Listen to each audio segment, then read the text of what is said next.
Mean राशि वाले बंधु, आप सभी का स्वागत है, अभिनंदन है मीन मंथन यूट्यूब चैनल में। तो मीन राशि वाले बंधुओं, ध्यान से समझिए। बंधुओं, आने वाले 10 से 12 दिन आपकी जिंदगी के लिए बेहद खतरनाक हैं। आपकी जिंदगी में परेशानियों की बाढ़ तूफान लाने वाले हैं। यदि आपने इन 10 से 12 दिनों में विशेष सावधानियां नहीं रखी, छोटी छोटी गलतियों को लगातार दोहराते रहे, अपने राहु को और अपने बुध और शुक्र को ख्याल में रखकर जिंदगी को नहीं जिया, तो आप निश्चित तौर पर अपना काम धंधा व्यापार तो ले डूबेंगे ही, अपने प्रेम, अपने दाम्पत्य जीवन को भी आग लगा देंगे, बर्बाद कर देंगे। लेकिन इन सब से कहीं बढ़कर आप अपने पूरे परिवार की खुशियों को भी मातम में बदल सकते हैं, और इसके जिम्मेदार होंगे केवल आप। जी हाँ बंधुओं, आपकी लापरवाही, क्योंकि आपको चेतावनी देने के बाद भी आप सतर्क नहीं हुए। यही वही बात होगी कि लाख किसी को बताया कि आगे कुआं है, लेकिन वह नहीं माना और कुतर्क के वशीभूत होकर जाकर कुएं में डूब गया और अपने प्राणांत कर दिए। ऐसी भूल आपको नहीं करनी है। 10 से 12 दिन आपकी जिंदगी के, यानी कि पूरे मार्च के महीने में जो बचे हुए दिन हैं, वे आपकी जिंदगी में बहुत बड़ी कहानी लिखने जा रहे हैं। या तो आप बुरी तरीके से बर्बाद हो जाएंगे, या आज हम आपको यह बात कहते हैं कि आप अपनी जिंदगी की एक नई कहानी लिखेंगे, एक नया इतिहास लिख डालेंगे। जी हाँ बंधुओं, क्योंकि इन 10 से 12 दिनों में पूरी तरह से शासन चलेगा केवल और केवल राहु का और शनि का। राहु और शनि मित्र हैं। एक बार राहु ने कोई भी निर्णय ले लिया, शनि भी उसका समर्थन करेंगे, और शनि ने यदि कुछ निर्णय ले लिया तो राहु बढ़ चढ़कर उस निर्णय को मान लेंगे। तो अब समझिए कि ये जो समय है, आने वाला 10 से 12 दिन का समय, ये बहुत ही खतरनाक समय कहा जाएगा। बहुत सावधान रहने की जरूरत है।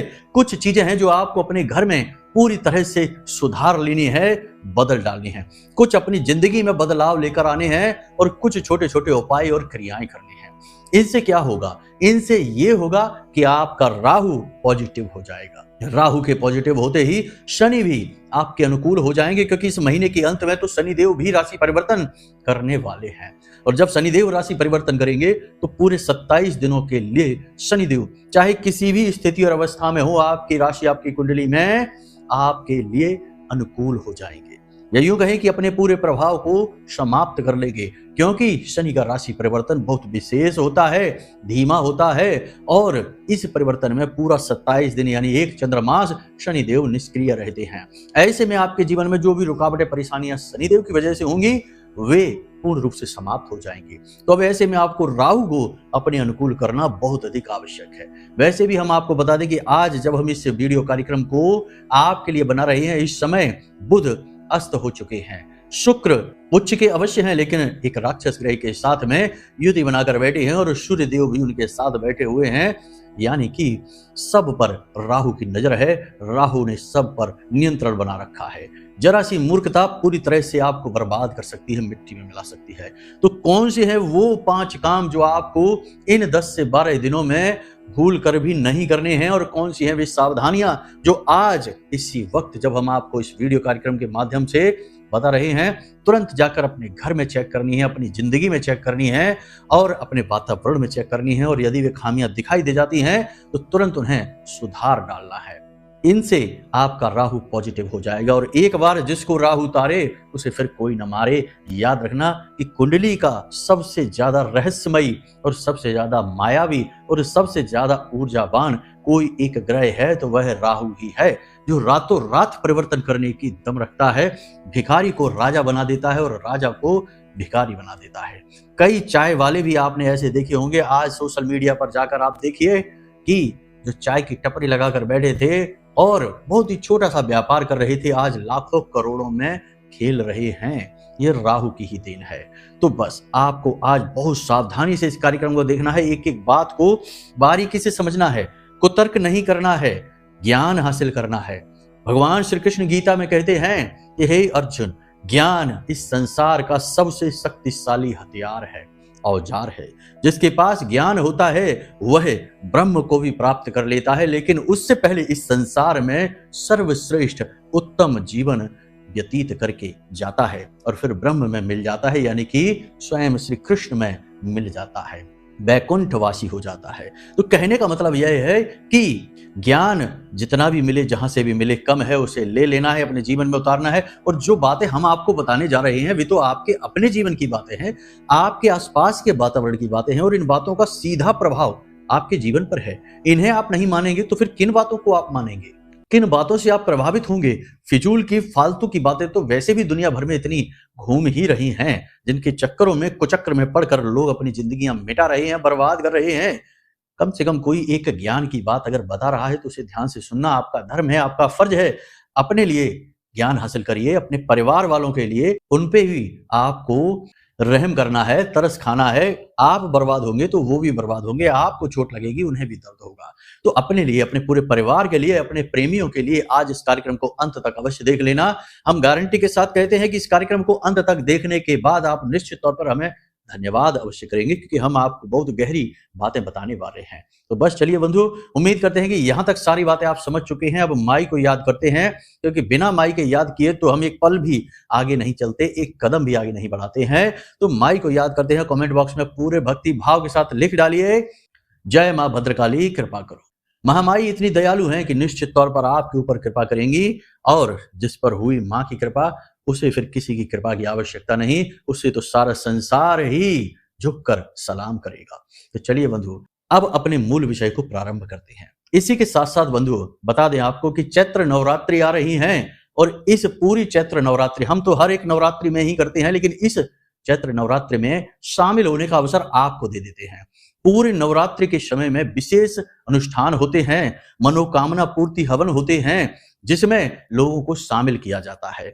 हम आपको भी अवसर देते हैं कि यदि आपको शामिल होना है तो वीडियो में दिए गए नंबरों पर फोन करिए, छोटी सी शुल्क दक्षिणा जमा कराइए, और पूरे 9 दिनों तक माता रानी की सेवा कार्य में शामिल हो जाइए और माई की कृपा के पात्र बन जाइए। बंधुओं, जब हम अपनी माँ की सेवा करेंगे, अपने पिता की सेवा करेंगे, तो माँ और पिता हम पर क्यों नहीं रीझेंगे?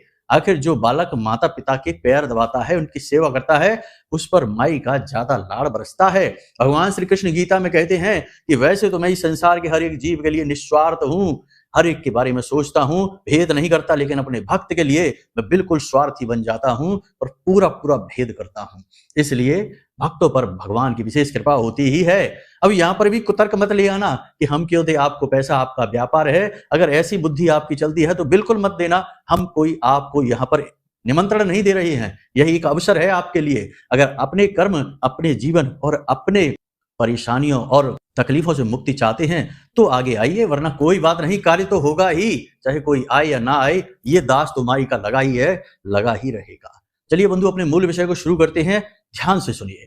प्यारे मित्रों, हमारे अत्यंत प्रिय और परम पूज्य अमिताचार्य जी के पास माँ बगलामुखी और माँ भद्रकाली की साधनाओं का वर्षों का अनुभव है, और माता रानी की इनके ऊपर पूर्ण कृपा और सिद्धि है। आचार्य जी ने अपने सटीक कुंडली विश्लेषण और श्रेष्ठतम उपायों के माध्यम से हजारों लोगों के जीवन को खुशियों से भरा है। आचार्य जी का कुंडली विश्लेषण और उपाय करवाने का तरीका इतना अद्भुत है कि जीवन के हर एक दुख और कष्ट का कारण जड़ से ही समाप्त हो जाता है। फिर समस्या चाहे जैसी भी हो, कर्जा बहुत बढ़ गया हो, व्यापार चल नहीं रहा हो, बीमारियों में आप बर्बाद हो चुके हो, रिश्तों में प्रेम समाप्त हो चुका हो, या फिर नौकरी ही ना मिल रही हो, विवाह में देरी होती हो, कैसी भी समस्या हो, इन समस्याओं का कारण क्या है, कौन सी महादशा परेशान कर रही है, कौन सा दोष लगा हुआ है, सब कुछ आचार्य जी इतना सटीक बताते हैं कि वर्षों वर्ष के दुख कुछ ही दिनों में समाप्त हो जाते हैं। अगर आपके जीवन में भी कोई ऐसी संकट की घड़ी है तो यही सही समय है जब आप पूज्य आचार्य जी के हाथों से अपनी कुंडली का विश्लेषण करवाएं और वर्षों से चल रहे दुखों और संकटों के इस चक्र से बाहर निकल जाएं। प्यारे मित्रों, अभी वीडियो में दिए गए नंबरों पर फोन करिए और अपनी कुंडली का श्रेष्ठतम आकलन करवा डालिए। जिंदगी बदलने का ये सबसे बड़ा मौका हाथ से मत जाने दीजिएगा। जय माई की, महामाई आपका कल्याण करे। सबसे पहले बात करते हैं बुध की, क्योंकि बुध सबसे महत्वपूर्ण ग्रह है। लाल किताब में बुध को सबसे बड़ा, शक्तिशाली और महत्वपूर्ण ग्रह माना गया है, क्योंकि बुध 3 जगह पर नियंत्रण रखता है, आपकी बुद्धि, आपकी वाणी और आपके व्यापार पर। लेकिन इसकी एक सबसे बड़ी समस्या यह है कि यह बिन पैंदी का लोटा है, कब कहां लुढ़क जाए पता नहीं चलता है, किस ग्रह के साथ किस प्रकार का बर्ताव करेगा इसका पता नहीं चलेगा। इसीलिए इसे बालक ग्रह भी कहा जाता है। अब समझने की बात यह है कि बुध यहाँ पर बिल्कुल शक्तिहीन है, सो चुका है, अस्त हो चुका है और बकरी चाल भी चल रहा है। साथ ही शुक्र भी बकरी हो चुके हैं। बकरी में तो जातक जानते ही हैं कि ग्रह पूर्ण रूप से सुप्त अवस्था में चले जाते हैं, गहरी निद्रा में चले जाते हैं, प्रभाव समाप्त हो जाते हैं, उल्टे नकारात्मक प्रभाव ही बढ़ने लगते हैं। तो अब ऐसे में आपको बहुत सावधान रहने की आवश्यकता है। 3 तरीके की घटनाएं आपके साथ आने वाले 10 से 12 दिनों में होंगी। पहली घटना यह है कि आपके आसपास के लोग आपको उकसाएंगे, आपसे ऐसी बातें बोलेंगे जिससे आपका क्रोध बढ़ेगा, वाणी से संतुलन हट जाएगा और आप ऐसी कोई बात कह देंगे जिससे आपका विवाद, तनाव और झगड़ा हो जाएगा। मतलब यह है कि आपको ऐसा लगेगा जैसे कि आपके आसपास के वातावरण के लोग हैं, आपके अपने ही रिश्तेदार ही, आपके मित्र यार ही, आपके ऑफिस में कार्य करने वाले लोग ही आपको भड़काने वाली बातें करेंगे, उकसाएंगे। और ये उकसाना इस हद तक होगा कि आपको क्रोध आ जाएगा, आप अपना नियंत्रण खो देंगे। ये विडंबना है, ऐसा होगा ही। जब जब ये कहा जाता है कि शांत रहिए तो लोग उसी वक्त ज्यादा बातें करते हैं। यह प्रकृति का नियम है, विरोधाभासी गतिविधियां इंसान की होती ही हैं। तो यही आपके साथ होगा। दूसरा यह होगा कि व्यापार अचानक से धीमा हो जाएगा, ठप भी हो सकता है। 10 से 12 दिनों में व्यापार की गति लगभग शून्य हो जाएगी। जहां 2-4 हजार की बिक्री होती थी किसी दुकान पर, अब 200-400 की भी हो जाए तो बहुत मानना। तीसरा यह होगा कि आप गलत जगह पर पैसा लगा सकते हैं। कोई ऐसी योजना, कोई ऐसी स्कीम आपको बता सकता है जिसमें आप पैसा लगा सकते हैं। शॉर्टकट के चक्कर में आप अपना पैसा, अपनी रकम डुबा देंगे। शेयर मार्केट से दूर रहना है, सट्टेबाजी से दूर रहना है और किसी गेमिंग ऐप वगैरह जो मोबाइल में आजकल चलते हैं, फंसाने वाले जो जाल हैं, इनसे आपको दूर रहना होगा। अपनी बुद्धि का पूरा प्रयोग करना होगा। नींद लेने में आपको समस्याएं आएंगी, नींद अच्छी नहीं आएगी। रात को जब आप सोएंगे भी तो अगले दिन, बेशक रात में आप पूरी रात सोएंगे तब भी अगले दिन आपको थकान का एहसास होगा। ऐसा लगेगा जैसे कि आपके शरीर में जान ही नहीं है, ऊर्जा की कमी आप महसूस करेंगे। इसी के साथ साथ आपका दिमाग, आपका सिर थोड़ा भारी सा रहेगा। ये 10 से 12 दिनों के संकेत हैं जो हमने आपको बता दिए हैं। अब कुछ चीजें ऐसी हैं जिनसे आपको बहुत सावधान रहना है। हमने अपने पिछले कार्यक्रम में भी आपको बताया था कि कुछ लोगों से और कुछ जगहों से आपको दूर रहना है। फिर से आपको बता देते हैं कि जहां 3 तरीके की बातें हो रही हो, एक किसी की चोली हो रही है, पीठ के पीछे बुराइयां हो रही हैं, दूर रहना। दूसरा धर्म का अपमान, भगवान का अपमान हो रहा है, दूर रहना। और तीसरा कहीं पर जुआ या फिर शराब पी जा रही है या कुकृत्य किए जा रहे हैं, वहां से आपको दूर रहना है, वरना नकारात्मकता आपके ऊपर बुरी तरह से हावी हो जाएगी। ये बुद्धि कम करने वाला समय है, यानी बुद्धिहीन होने वाला समय है। राहु निगेटिव होने वाला समय है। राहु की चपेट में बड़े शक्तिशाली ग्रह आ चुके हैं। शुक्र भी है, बुध भी है, सूर्य भी है, ये राहु की चपेट में आ चुके हैं। तो ऐसे में आपको बहुत संभल कर चलने की आवश्यकता है। नहीं संभलेंगे तो फिर मान सम्मान जाएगा, झगड़ा बहुत ज्यादा हो जाएगा, कोर्ट कचहरी तक बात पहुंच सकती है, थाना और पुलिस तक बात पहुंच सकती है। इसी के साथ साथ पैसे रुपए का बड़ा भारी नुकसान आप करवा बैठेंगे। तो बहुत संभल कर चलने की आवश्यकता है इन 10 से 12 दिनों में। ये बहुत बड़ी सावधानियां। अब कुछ चीजें हैं जो हम राहु से जुड़ी हुई आपको बताने जा रहे हैं। उसके बाद हम आपको 1 नहीं, 2 नहीं, 3 नहीं, 4 ऐसे उपाय बताएंगे जो राहु को तुरंत चुटकियों में आपके लिए पॉजिटिव बना देंगे। ये चारों उपाय आपको करने हैं, या फिर आप चाहें तो एक कर सकते हैं, आपके ऊपर है। लेकिन यदि सर्वोत्तम परिणाम चाहिए तो चारों उपाय कर लेना, आपका हित ही हित होगा। माला माल हो जाएंगे, वारे न्यारे हो जाएंगे, राहु आपके साथ आ जाएंगे। फिर तो पूछना ही क्या है, आप ही राजा और आप ही करोड़पति बनेंगे, दुनिया भर की तरक्की हासिल करेंगे। तो ध्यान से सुनिए। सबसे पहली चीज, जल्दी से देखिए अपने घर में कि कहीं कोई नल तो नहीं टपक रहा, पानी बर्बाद तो नहीं हो रहा है, लगातार पानी रिसता तो नहीं रहता किसी जगह पर। यदि देखना ऐसा है तो उसे तुरंत बदल दीजिए, कोई ऐसी व्यवस्था करिए कि पानी बर्बाद ना हो। दूसरा, कि पानी को खुद से भी बर्बाद नहीं करना है। गाड़ी वगैरह धो रहे हैं, दुनिया भर का पानी बह रहा है, नल चालू करके खड़े हैं और होश ही नहीं है कि क्या करना है, किसी और चीज में लगे पड़े हैं और इधर पानी बह जा रहा है। पानी आपका धन है, पानी चंद्रमा है, इसे बर्बाद नहीं करना है, वरना चंद्रमा गया तो धन तो जाएगा ही जाएगा, आपका मन चैन सुकून भी ले डूबेगा। फिर कहेंगे आपके घर में बड़ा कलेश रहता है गुरुजी, कोई किसी की बात ही नहीं सुनता है और पति पत्नी में तो हाथापाई की भी नौबत आ जाती है।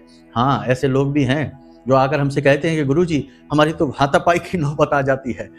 ठीक है, तो होता है, क्योंकि जब जब नियंत्रण खोते हैं लोग तो कुछ भी कर बैठते हैं। तो ये सारी क्यों है? क्योंकि चंद्रमा खराब कर लिया खुद से, और चंद्रमा आपका मन, आपका धन है।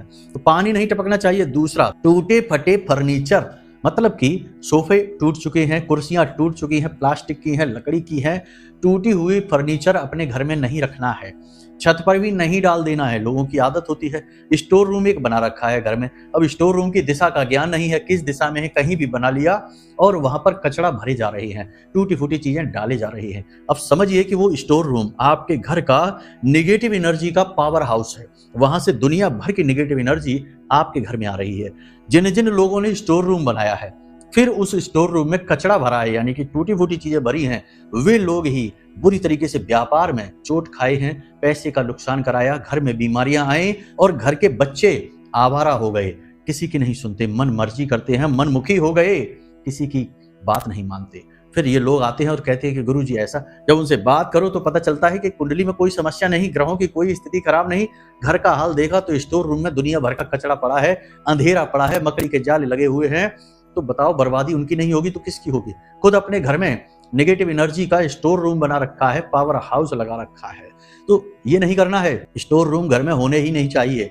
ये तो विदेशी व्यवस्था है और विदेशी व्यवस्था तो है ही कुव्यवस्था की देन। हर एक संस्कारहीन, हर तरीके से चौपट व्यवस्था है। उनकी व्यवस्थाएं हमारे यहाँ जब से आई तब से हमारे देश, हमारे समाज का भी सत्यानाश हो गया। लोग अधकचरे हो गए, ना इधर के रहे ना उधर के रहे। तो ये हमें नहीं करना है। हमारे यहाँ की व्यवस्था है कि जो हमारे घर का उपयोग का सामान है उसे हम उपयोग करते हैं, जितना भरसक प्रयास करते हैं उपयोग करते हैं। लेकिन जब वह उपयोग के योग्य नहीं रहता तो उसे हम घर से बाहर निकाल देते हैं। आपने देखा होगा कि गांव क्षेत्र में भी एक घूरा होता है। घूरा मतलब कि एक ऐसी जगह होती है जहां पूरे गांव के लोग कचरा डालते हैं, या 10-20 घरों के लोग एक जगह कचरा डालते हैं, लेकिन घर में नहीं रखते हैं। तो आपको ये देखना है कि आपके घर का स्टोर रूम की क्या हाल है। स्टोर रूम साफ सुथरा रखिए, लाइट की व्यवस्था रखिए, मकड़ी के जाल नहीं लगाने हैं, गंदगी नहीं होने देनी है, और बहुत टूटी फूटी चीजें हैं उन्हें निकाल कर बाहर फेंक देनी है। छत पर जाना है, छत पर देखना है कि कहीं छत पर ऐसा तो नहीं है कि बहुत ज्यादा कचरा, बहुत ज्यादा गंदगी। आपका छत, आपका राहु है तो बहुत ज्यादा कचरा तो नहीं है, बहुत ज्यादा गंदगी तो नहीं है, टूटा फूटा फर्नीचर, जंग लगा हुआ सामान या फिर लकड़ी सड़ी हुई आपके छत पर तो नहीं पड़ी हुई है। अगर है, हटा दीजिए, छत को साफ करिए, आपका राहु अपने आप सही हो जाएगा। अपने घर के टॉयलेट साफ सुथरे रखिए, राहु की जगह है ये। आपके घर की दहलीज, आपकी छत, आपके टॉयलेट राहु का स्थान है। दहलीज को साफ सुथरा रखिए। दहलीज यदि टूटी फूटी है तो उसे सही कर लीजिए, यदि नीची है, गहरी है तो उसे ऊंचा कर लीजिए, लेकिन उसे साफ सुथरा रखिए। तो दहलीज की व्यवस्थाएं बनाइए, बाथरूम को साफ रखिए, छत को साफ रखिए। ये पॉजिटिव एनर्जी बढ़ेगी आपके घर की, राहु आपका पॉजिटिव हो जाएगा। अब 2 जगह आपके घर में ऐसी हैं जिन्हें आपको पूरी तरीके से पॉजिटिव रखना ही होगा, क्योंकि ये आपकी पॉजिटिव एनर्जी का पावर हाउस है। यानी कि आपके घर का मंदिर, पूजा घर जहां भगवान वास करते हैं, वहां तो पॉजिटिव एनर्जी होगी ही, भरपूर होगी। दूसरा, आपके घर का रसोई घर, जहां आपके पूरे घर की ऊर्जा संग्रहित होती है, वहीं से सबको ऊर्जा मिलती है, भोजन ग्रहण करते हैं। माता अन्नपूर्णा का वास होता है, माता लक्ष्मी का वास होता है, भगवान धनवंतरी का वास होता है, कुबेर देव का वास होता है, साथ ही साथ पितृ देवताओं का भी वास होता है। बहुत सारे देवी देवताओं का वास तो केवल आपके रसोई घर में ही होता है। पूजा घर में तो खैर सभी देवी देवताओं का वास माना ही जाता है। आपके पूजा घर में देखना है कि कोई निर्माल्य तो नहीं है, कोई ऐसा स्थान, ऐसा बर्तन जहां पर आप जली हुई बत्तियां रखते हैं। जैसे दीपक से बत्ती जल गई है, बच गई है, आपने उसमें डाल दी। ये अगरबत्ती के बचे हुए पैकेट हैं, पॉलीथीन वगैरह हैं, यानी एक डस्टबिन जैसा एक सामान डब्बा रख रखा है, उसमें ही सब कचरा डाल रहे हैं, बाद में उसे कहीं रख देते हैं, फेंक देते हैं। नहीं, ऐसा कोई भी सामान जो प्रयोग का नहीं है, पूजा के प्रयोग का नहीं है, या प्रयोग हो चुका है, वह निर्माल्य है। चढ़े हुए फूल, जली हुई बत्तियां, अगरबत्ती की बची हुई लकड़ियां और यहां तक कि राख भी, सब कुछ निर्माल्य है। उसे उठाइए और जो आपके घर के पवित्र पौधे हैं उन पौधों की जड़ों में उन्हें डाल दीजिए। ये सब निर्माल्य है। पूजे घर को जितना हो सके उतना साफ रखिए, ठीक है। दूसरा, रसोई घर में आ जाते हैं। रसोई घर में, हाँ, पूजा घर की एक और बात है कि पूजा घर में किसी इंसान की तस्वीर नहीं, जैसे कि कोई पितृ पूर्वज है, कोई व्यक्ति के परिवार का ऐसा जो इस संसार से जा चुका है, उसकी तस्वीर लगा लेते हैं बहुत से लोग। कुछ लोग तो भगवान की तस्वीरों के बगल से ही अपने पूर्वजों की तस्वीर को रख लेते हैं। ये बहुत गलत होता है। फिर ऐसे घरों में भूतों का वास हो जाता है। फिर लोग कहते हैं कि गुरुजी सब चारों तरफ से बर्बादी आ रही है, क्या करें, समझ नहीं आता। तो बस ये गलती है, तो ये नहीं करना है। दूसरा कि अपने गुरु, बहुत से लोग गुरु का सम्मान करते हैं, ठीक है, अच्छी बात है, गुरु ब्रह्मा गुरु विष्णु, ठीक है, तो गुरु का सम्मान करते हो, लेकिन गुरु को भगवान के साथ नहीं, गुरु को भगवान से थोड़ा निम्न स्थान पर रखिए। पूजा घर में ही रख लीजिए, उसी अलमारी में रख लीजिए, लेकिन निम्न स्थान पर, उच्च स्थान पर भगवान को रखिए, निम्न स्थान पर गुरु को रखिए। क्योंकि आपके गुरु आपके लिए भगवान है, लेकिन वो भगवान नहीं हैं तो वो भी इंसान ही, उन्होंने भी भगवान की साधनाएं की हैं, तब उन्हें इतना बल प्राप्त हुआ है, तेज प्राप्त हुआ है कि आप उन्हें गुरु मान रहे हैं। तो वो आपके लिए भगवान है, लेकिन सबके लिए भगवान नहीं है। लेकिन भगवान सबके लिए भगवान है, ना हमारे लिए, ना आपके लिए, सबके लिए। समझ में आई आपको बात? तो किसी इंसान को, चाहे वो आपके गुरु ही क्यों ना हो, भगवान के बराबर से नहीं बिठाना है हमको, थोड़ा सा नीचे रखिए उनको, बाकी आप उन्हें रख सकते हैं, पितृ पूर्वजों को नहीं। तो पूजा घर की ये व्यवस्था हो गई। अब देखना है आपके रसोई घर को। रसोई घर में माड़ा हुआ आटा नहीं रखा छोड़ना है, साथ ही साथ गंदगी नहीं रखनी है, जूठे बर्तन पड़े नहीं छोड़ने हैं, खास तौर से रात भर के लिए नहीं छोड़ने हैं, और रसोई घर को शुद्ध पवित्र रखना है। सबसे महत्वपूर्ण बात कि भगवान धन्वंतरी की एक तस्वीर लेकर आइए और उसे अपने रसोई घर की दक्षिणी दीवार में लगा दीजिए, थोड़ी ऊंचाई पर लगाना है। और भी यदि लाभ अधिक लेना है तो रसोई घर में जो आपका जल का पात्र है, यानी कि पानी जहां रखा जाता है जिससे लोग पानी पीते हैं, घड़ा है या कोई भी बर्तन है या फिर कोई फिल्टर वगैरह ही क्यों ना हो, पानी उससे लोग लेना चाहिए और पीना चाहिए। उस पात्र के ऊपर एक कटोरी में थोड़ा सा अन्न रखिए, यानी कि आप चावल रख सकते हैं, गेहूं रख सकते हैं, और उसके ऊपर आप एक दीपक गाय के घी का प्रतिदिन शाम के समय जला दीजिए। संपूर्ण देवी देवता प्रसन्न हो जाते हैं, पितृदेव बहुत ज्यादा प्रसन्न होते हैं और आशीर्वाद देने लगते हैं। माता लक्ष्मी सीधी खींची चली आती हैं रसोई घर की ओर। एक और खास बात आपको बता दें, शिवपुराण की कथाएं कहती हैं कि यदि रसोई घर में कुछ मीठा रखा जाए, यानी कि कोई मीठा, जैसे कि मिठाई है, बर्फी है, पेड़े हैं, कुछ भी यदि रसोई घर में थोड़ा सा मीठा रखा जाए तो माता लक्ष्मी सीधे आपके रसोई घर में आ जाती हैं, क्योंकि माँ लक्ष्मी को मीठा बहुत अधिक प्रिय है। तो ये एक छोटी सी क्रिया है, इसे भी आप कर सकते हैं। इन 10 से 12 दिनों में आप इन क्रियाओं को करेंगे, आपको गजब के परिणाम प्राप्त होंगे। फिर से हम कहते हैं कि सावधान रहिएगा। इस 10 से 12 दिनों में आपके जीवन में बहुत सारी गलत घटनाएं हो सकती हैं। लोग आपको फंसाने का, आपको उलझाने का बहुत प्रयास करेंगे। आपका पैसा, आपकी धन संपत्ति, आपकी ऊर्जा और आपके स्वभाव का शोषण करने की पूरी कोशिश करेंगे। समझदार रहेंगे तो बचे रहेंगे। याद रखना है कि भावनाओं से होकर निर्णय नहीं लेना है, भावुकता से निर्णय नहीं लेना है। जो व्यवहारिक है, जो सही है, वही निर्णय लेना है। फिर चाहे किसी को बुरा लगे या भला लगे, कोई फर्क नहीं पड़ता है। देखिए बंधु, हम आपको बता दें कि आप एक भावुक इंसान हैं। कोई इंसान आपसे जब काम करवाना चाहता है तो वह पहले आपको भावनाओं में लेता है, और जब भावनाओं में लेकर आपको पूरी तरह से भावुक कर लेता है तो फिर वह आपसे बड़े से बड़ा काम करवा लेता है। बहुत सारे आपके आसपास ऐसे लोग हैं जो आपकी इस कमजोरी को अच्छी तरह से जानते हैं, भांप चुके हैं। तो जब उन्हें आपसे कोई काम करवाना होता है तो वह इसी ट्रिक का प्रयोग करते हैं, इसी तरकीब का उपयोग करते हैं और आपसे काम निकलवा ले जाते हैं। आप बाद में ठगे से खड़े रह जाते हैं कि ये क्या हो गया। तो सावधान रहिएगा, ऐसा आपके साथ अब होगा इस समय पर, ठीक है। नकारात्मक चीजों की तरफ आपका ध्यान आकर्षित हो सकता है, किसी प्रकार का प्रेम प्रसंग शुरू हो सकता है, किसी प्रकार का प्रस्ताव आपको मिल सकता है, और आप खुद भी नकारात्मक चीजों की तरफ अति आकर्षित होंगे, क्योंकि यह राहु का समय चल रहा है। तो सावधान रहना। कोई भी नई प्रॉपर्टी, नया वाहन, नया कीमती सामान आपको इन 10 से 12 दिनों में नहीं लेना है, इस बात का विशेष ख्याल रखना है। जो भी प्लानिंग है आपकी, उन्हें बाद में करें, अभी फिलहाल के लिए टाल दें इन प्लानिंग्स को। तो यहाँ तक आपने सारी बातें समझ ली। अब बात कर लेते हैं राहु देव के 4 विशेष उपायों की। सबसे पहला उपाय, आज आप जब इस कार्यक्रम को देख रहे हैं, सुन रहे हैं, आज ही इस उपाय को करिए। यदि रात्रि है तो कोई बात नहीं, कल कर लेना। एक नीले रंग की प्लास्टिक की डिब्बी या कोई कटोरा प्लास्टिक का नीले रंग का आपको लेना है और उसमें नील भरनी है। नील आप जानते ही होंगे, बाजार में मिलती है, पाउडर वाली नील आती है। वैसे लिक्विड वाली नील भी आती है, लेकिन आप पाउडर वाली नील लेकर आएंगे, वही राहु का प्रतीक होती है। तो वही आपको नील लेकर आनी है बाजार से, और आपको वह नील उस कटोरी में भर के और रख देनी है। कहाँ रखेंगे आप रखेंगे जो दक्षिण दिशा है, ध्यान से सुनिएगा, जो दक्षिण दिशा है और जो पश्चिम दिशा है, उस दक्षिण और पश्चिम दिशा के ठीक बीचों बीच जो कोण बनता है वह राहु का कोण होता है, उसे नैऋत्य कोण कहते हैं। माता लक्ष्मी का भी वही कोण होता है। उसी दिशा में आपको यह रखना है, यह कटोरी रखनी है। अब उस दिशा में चाहे कुछ भी हो, आपको ये वहां रखनी है। छोटी सी डिब्बी में आप रखिए, और प्रतिदिन सुबह के समय, सुबह जब आप सोकर जागते हैं, स्नान आदि करते हैं, नित्य कर्म करते हैं, उस समय इस नील को टॉयलेट में फ्लश कर देना है और दोबारा से दूसरी नील थोड़ी सी भर के रख देनी है। केवल 11 दिनों तक आपको यह क्रिया प्रतिदिन दोहरानी है। कितना भी भयंकर से भयंकर कर्जा होगा, कमजोर पड़ जाएगा। भयंकर से भयंकर बीमारियां घर में होंगी, ठीक होने लग जाएंगी। झगड़े, विवाद, नकारात्मक स्थितियां पॉजिटिव होनी शुरू हो जाएंगी, क्योंकि ये राहु की वजह से होंगी। राहु पॉजिटिव हो जाएगा, पहली चीज ये। दूसरी चीज ये कि दिन याद रखिए, बुधवार व्यापार के लिए, सोमवार ग्रह क्लेश के लिए और कर्जे के लिए, और मंगलवार शत्रुनाश के लिए। 3 तरीके की बाधाएं यदि आपके जीवन में है, शत्रु आपको परेशान करते हैं, तो मंगलवार के दिन इस क्रिया को करना जो हम बताने जा रहे हैं। ध्यान से सुनना, मंगलवार के दिन इस क्रिया को करना। यदि आपको कर्जे से मुक्ति चाहिए या फिर रिश्ते नातों में, पति पत्नी में, प्रेमियों में परेशानी है, झगड़ा है, तो सोमवार के दिन करना है। और यदि धन की समस्या है तो शुक्रवार के दिन करना है। 3 दिन हमने बता दिए। क्रिया क्या है, ध्यान से समझिए। आपको एक नारियल लेना है, पूरा जटा वाला, पूजा वाला जो नारियल आता है वो नारियल लेना है। उस नारियल पर आपको नीले रंग का एक धागा लपेटना है। धागा रेशम का होना चाहिए।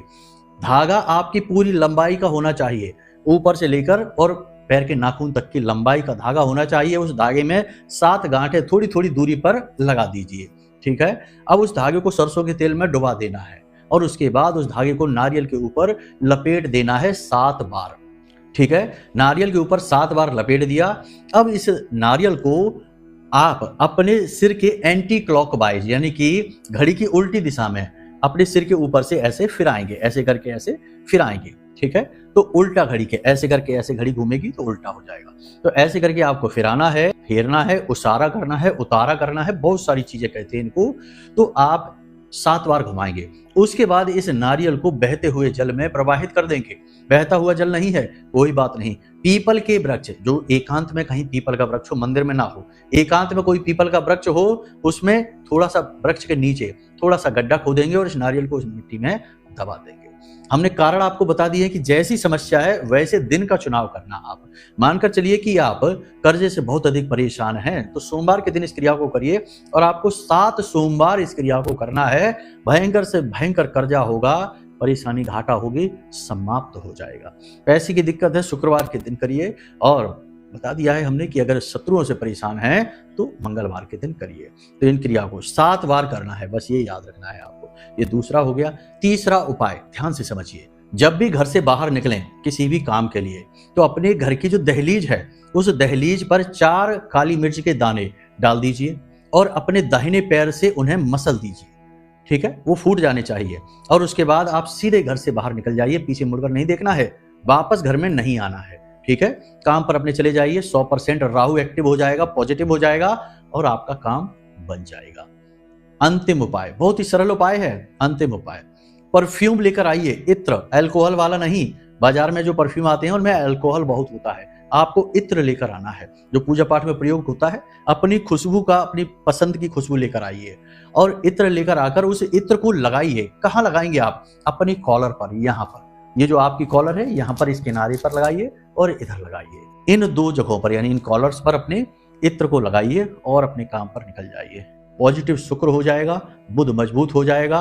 राहु कितना भी निगेटिव हो, कितना भी निगेटिव हो, राहु की महादशा चल रही हो, राहु की दृष्टि पड़ रही हो, आपके कर्म स्थान पर पड़ रही है या आपके भाग्य स्थान पर पड़ रही है, धन भाव पर पड़ रही है, धन भाव में ही राहु बैठ गए हैं, कोई समस्या नहीं। हर स्थिति में राहु आपके लिए पॉजिटिव हो जाएंगे और आपका जीवन स्वर्ग के समान सुंदर हो जाएगा। यही 10 से 12 दिनों में आप हमसे खुद कहेंगे कि गुरुजी आनंद आ गया, हमने ऐसे ऐसे काम कर डाले जिनके बारे में कभी सोचा ही नहीं था। क्योंकि याद रखना, राहु बहुत शक्तिशाली ग्रह है। ये आपसे वो सब भी करवा सकता है जो आपकी क्षमताओं से बहुत दूर की चीज है, बहुत बाहर की चीजें हैं, वे सारी चीजें भी राहु आपसे करवा सकता है। बस इससे लाभ लेना आना चाहिए।